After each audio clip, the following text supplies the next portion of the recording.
2026년 3월 1일 이란 정부가 공식 발표했습니다. 최고 지도자 하메네이 사망. 그런데 전쟁은 끝나지 않았습니다. 46년간 이란을 지배한 절대 권력자가 사라졌습니다. 상식적으로 전쟁이 끝나야 해요. 그런데 오히려 더 위험해지고 있습니다. 지금 이란에서는 아무도 예상하지 못한 권력 게임이 시작됐거든요. 이 게임의 결과에 따라 전쟁이 끝날 수도 있고 한반도까지 불길이 번질 수도 있습니다. 이란이라는 나라를 먼저 이해해야 합니다. 인구 약 9,300만 명, 국토는 한반도의 약 7.4배, 중동에서 가장 크고 강한 나라 중 하나예요. 그런데 이 거대한 나라를 움직이는 구조가 우리가 아는 것과 완전히 다릅니다. 이란에는 대통령이 있어요. 선거도 하고 국회도 있습니다. 그런데 대통령이 최고 권력자가 아니에요. 대통령 위에 최고 지도자라는 자리가 따로 있거든요. 이 사람이 진짜 권력의 꼭대기입니다. 군대를 움직이는 것도, 사법부 수장을 정하는 것도, 핵 프로그램의 최종 결정을 내리는 것도 전부 이 한 사람의 손에 달려 있어요. 대통령이 아무리 평화를 원해도 최고 지도자가 아니라고 하면 끝입니다. 회사로 비유하면 이렇습니다. 회장, 사장, 이사회를 한 사람이 전부 겸하는 구조예요. 아무도 이 사람한테 반대를 못합니다. 그게 46년 동안 계속된 겁니다. 1979년 혁명 이후 이란의 최고 지도자는 딱 2명이었어요. 처음이 호메이니, 그 다음이 바로 하메네이입니다. 반세기 가까운 시간 동안 이란의 모든 결정은 이 두 사람의 손에서 나왔어요. 대통령이 바뀌고 국회의원이 바뀌어도 체제의 심장은 항상 같은 자리에서 뛰고 있었습니다. 그 심장이 멈췄습니다. 2026년 2월 28일 미국의 공습으로 하메네이가 사망했고 3월 1일 이란 정부가 이를 공식 확인했어요. 9,300만 명을 지배하던 절대 권력자가 하루아침에 사라진 겁니다. 상식적으로 생각하면 이렇게 되어야 합니다. 전쟁을 주도하던 사람이 죽었으니 전쟁도 끝나야 해요. 그런데 현실은 정반대였습니다. 여기서 주목할 건 따로 있어요. 하메네이가 후계자를 지명하지 않았습니다. 46년간 모든 걸 쥐고 있던 사람이 사라졌는데 그 다음이 정해져 있지 않은 겁니다. 누가 군대를 움직일지, 누가 핵을 결정할지 아무것도 확정되지 않은 상태가 됐어요. 이건 단순한 지도자의 죽음이 아니라 체제 전체가 흔들리는 사건이었습니다. 하메네이가 사라진 자리를 누가 차지하느냐, 여기서 소름 돋는 구도가 나옵니다. 왕이 죽었는데 왕세자가 없는 상황이에요. 장군들, 종교 원로들, 왕족이 서로 내가 다음 왕이다라고 주장하는 겁니다. 지금 이란이 정확히 이 상태입니다. 이란 정부는 하메네이 사후 40일 추도 기간을 선포했어요. 3월 1일부터 4월 10일까지. 그 사이 임시지도위원회가 나라를 이끌고 있습니다. 그런데 문제는 이 40일이 끝나도 다음 지도자가 정해질 거란 보장이 없다는 거예요. 지금 후보로 거론되는 인물은 크게 두 부류예요. 하나는 모주타바 하메네이, 하메네이의 아들입니다. 아버지의 자리를 그대로 물려받겠다는 세습 시도예요. 다른 하나는 나리자니 같은 체제 내 원로 인사들이 거론되고 있습니다. 핵심은 이겁니다. 차기 지도자를 뽑는 건 전문가 회의라는 기관이에요. 쉽게 말해 왕을 뽑는 원로 회의입니다. 헌법상 이 원로들이 최고 지도자를 선출하도록 되어 있어요. 하지만 진짜 힘은 이 원로들한테 없습니다. 실질적으로 이란을 움직이는 건 혁명 수비대예요. 정규군과는 별개로 존재하는 이란의 친위대. 정규군보다 오히려 힘이 센 조직입니다. 총과 미사일을 쥔 쪽이 결국 발언권도 가지는 거예요. 이란 대통령 폐쇄시키하는 온건파입니다. 정전 준비가 됐다고 공개 발언까지 했어요.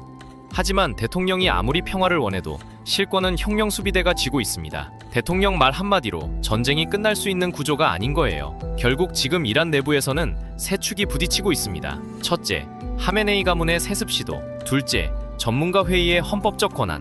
셋째, 혁명 수비대의 실질 무력. 이 세 세력 중 누가 이기느냐에 따라 전쟁의 방향이 완전히 달라져요. 여기서 주목할 건 혁명 수비대는 단순한 군대가 아니라는 겁니다. 2025년 6월 1차 전쟁 때 이스라엘과 미국의 합동 공습으로 혁명 수비대 최고 사령관이 사망했어요. 군 참모총장을 포함한 고위 지휘관 다수도 함께 목숨을 잃었습니다. 살아남은 지휘부 입장에서 생각해 보세요.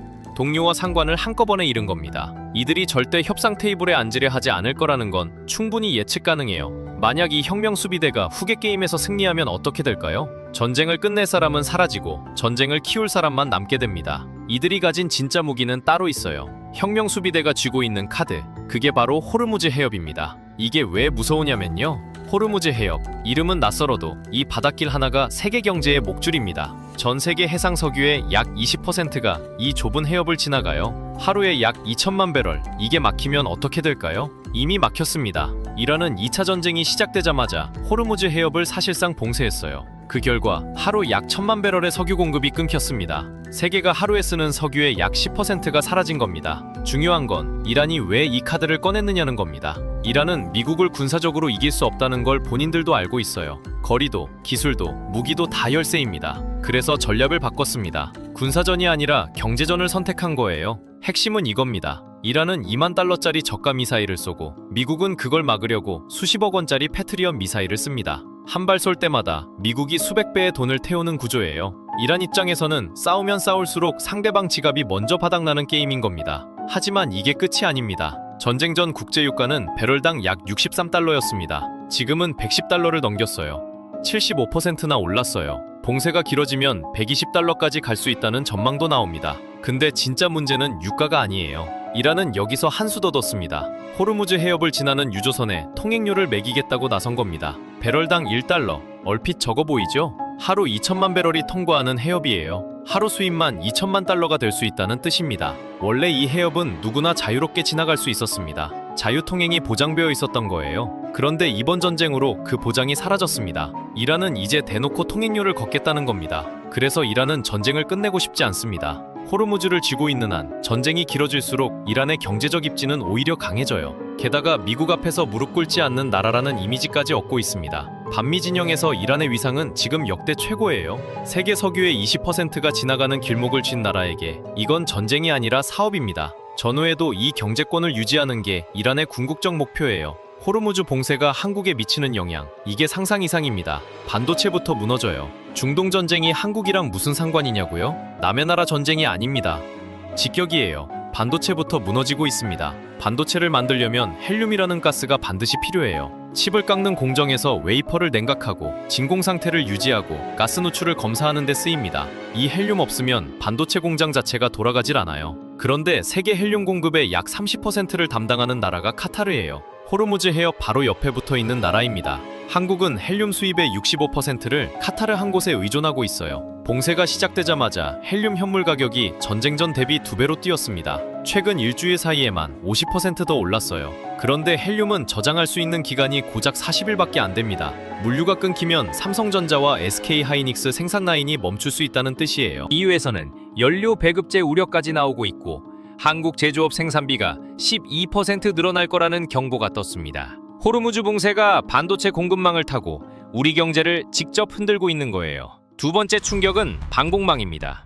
미국이 중동에 전력을 집중하면서 한반도에 배치됐던 패트리엇과 사드 일부가 중동으로 빠져나갔어요. 미사일을 막아주는 방패에 구멍이 뚫린 겁니다. 문제는 서울에서 군사분계선까지 거리예요.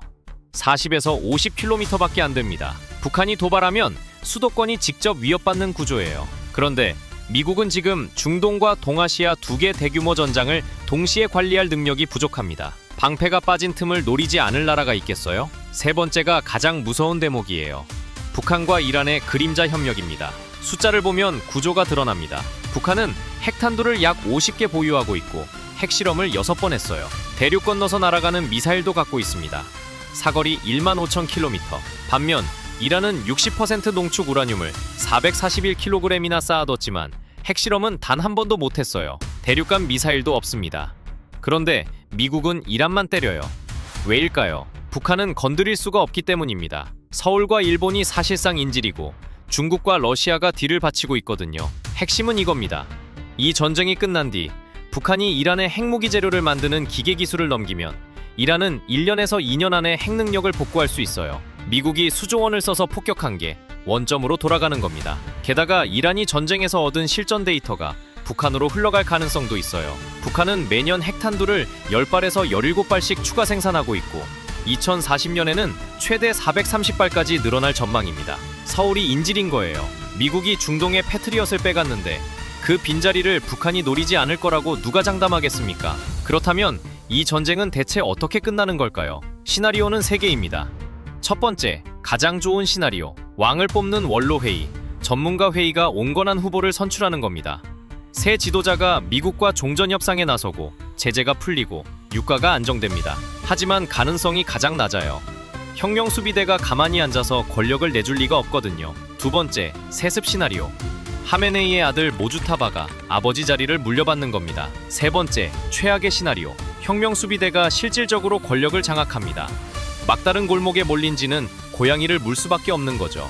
이 쥐가 호르무즈 해협이라는 목줄을 쥐고 있어요. 완전 봉쇄에 들어가면 유가는 120달러를 뚫습니다. 한반도 방공망 공백은 더 벌어지고 북한이 그 틈을 노릴 수 있습니다. 가장 중요한 사실은 이겁니다. 어떤 시나리오가 오든 전쟁 전 상태로는 절대 돌아갈 수 없다는 겁니다. 가장 낙관적인 전망조차 유가 90달러를 예상합니다. 전쟁 전 63달러에서 돌아오지 않는 거예요. 게다가 미국 안에서도 이 전쟁에 대한 회의가 커지고 있어요. 이란전 지지는 고작 29%, 반대는 63%에 달합니다. 트럼프 지지율도 33%까지 떨어졌어요. 나토 회원국은 전원 참전을 거부했고요. 지금 중동에 있는 미군은 약 5만 명, 이라크전 때 28만 7천의 20%도 안 돼요. 이 병력으로 지상전은 불가능합니다. 항공전만으로 정권을 무너뜨린 사례는 역사에 없어요. 하메네이는 죽었지만 전쟁은 끝나지 않았습니다. 신정체제의 권력 공백이 오히려 불확실성을 키우고 있고 혁명수비대의 호르무즈 카드가 전쟁을 지속시키고 있어요. 그리고 그 파편은 지금 이 순간에도 한반도를 향해 날아오고 있습니다. 이란 전쟁이 한국에 미치는 영향, 앞으로도 계속 추적합니다. 구독과 알림 설정 부탁드립니다.